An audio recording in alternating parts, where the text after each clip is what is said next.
you know, the cost of refurbishing Parliament, it's £500 million a year.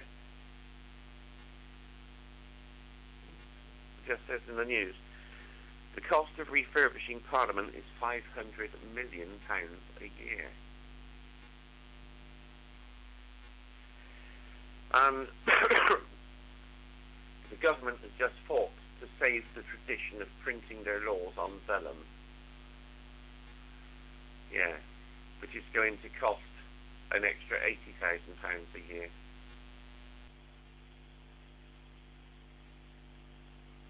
It's just going to bomb out. You know, the BBC, they've had their day. They should be gotten rid of. It's the PPC anyway, the Public Propaganda Corporation.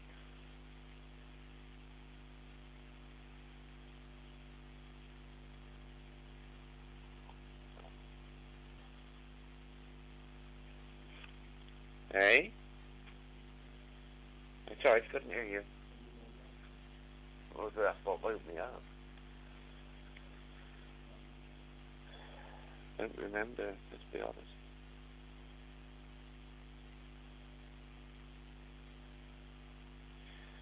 But I've had this about shit for a couple of times now.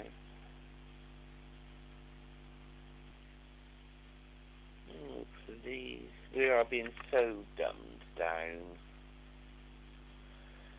Just another thing comes on my mail from a website called Instructables. And Instructables teaches people little life hacks. In today's life hack, how to keep your razors in place with a wire coat hanger. And people are all saying, what a wonderful hack this is. You think, oh God, get a life. I'll give Rose a call. And I'll give Tony a call first of all, as he phoned first.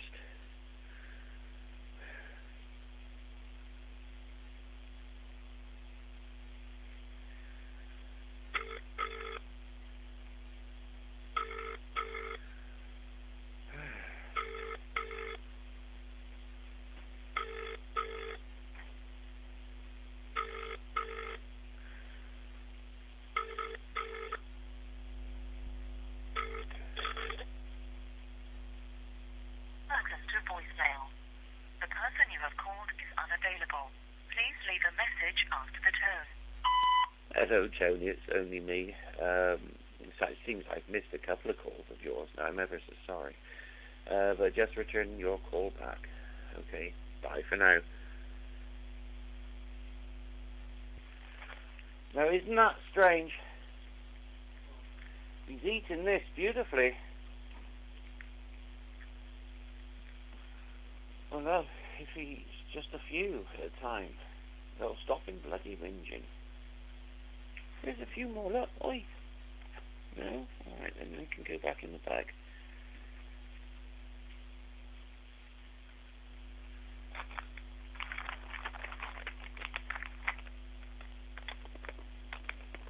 I used to devil on the free samples years ago.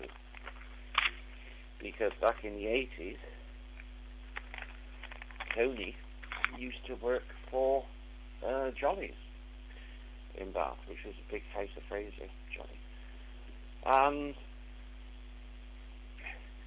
I'd say to him, when the rep comes, I want you to stock up for me on all the latest aftershaves. I said, no Chinese samples, mind you. I said, get the best ones you can. And so between us, we used to have all the ranges of aftershave in the little bottles. And of course, they all caught on to it. They won't give free samples anymore. But he certainly liked that. He was in church to be just so, but he never fussed. He was not like this new man who wanted to have his finger in every pie. But Albert Edwards was tolerant. St. Peter's was in a very good neighbourhood, and the parishioners were a very nice class of people.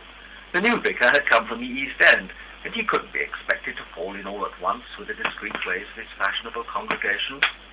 "Do this, Assel," said Albert Edward. "Forgive him time. He'll learn." When the vicar had walked down the aisle so far that he could address the verger without raising his voice, worship, he stopped. "The foreman will you come into the vestry for a minute? I have something to say to you." "Very good, sir."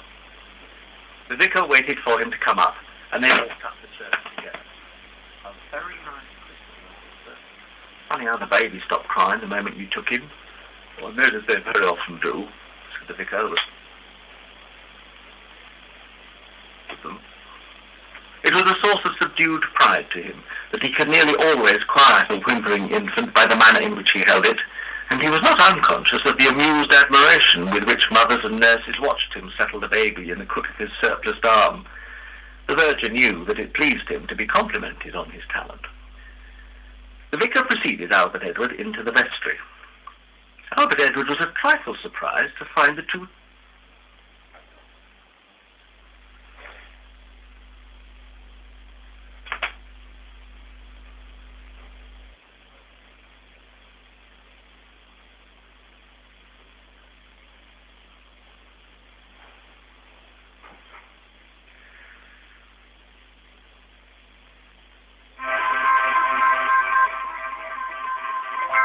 10 by Morm. Short stories by W. Somerset Maugham. In the next hour, you can hear Gigolo and Gigolette, read by James Warwick. But first, Kenneth Danziger reads The Verger. There had been a christening that afternoon at St. Peter's Neville Square, and Albert Edward Foreman still wore his verger's gown. He kept his new one, its folds as full and stiff as though it were made not of alpaca but of perennial bronze, for funerals and weddings. St. Peter's Neville Square was a church much favoured by the fashionable for these ceremonies, and now he wore only his second best. He wore it with complacence, for it was the dignified symbol of his office, and without it, when he took it off to go home, he had the disconcerting sensation of being somewhat insufficiently clad. He took pains with it. He pressed it and ironed it himself.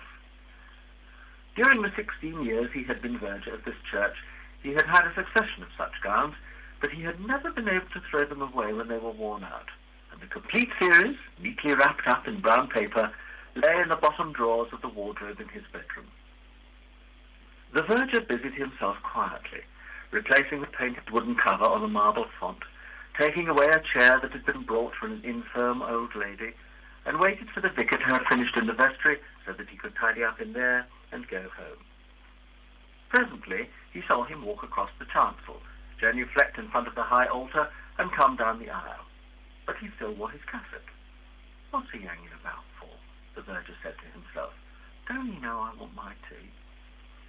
The vicar had been but recently appointed, a red-faced, energetic man in the early 40s, and Albert Edward still regretted his predecessor, a clergyman of the old school who preached leisurely sermons in a silvery voice and dined out a great deal with his more aristocratic parishioners. He liked things in church to be just so, but he never fussed. He was not like this new man who wanted to have his finger in every pie. But Albert Edward was tolerant.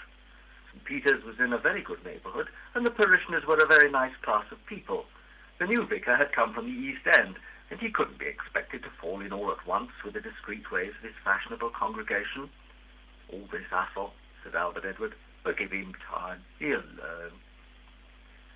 When the vicar had walked down the aisle so far that he could address the verger without raising his voice more than was becoming in a place of worship, he stopped.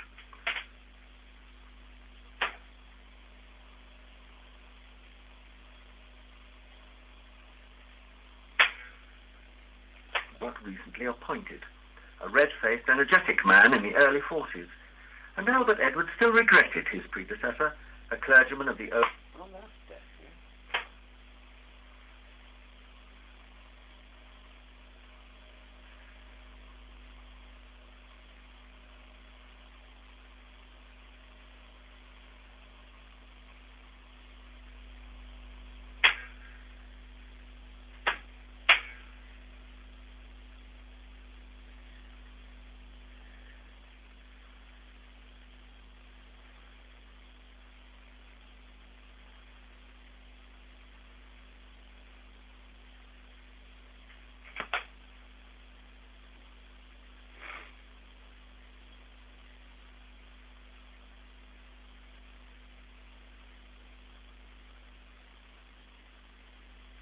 Mr. Noel.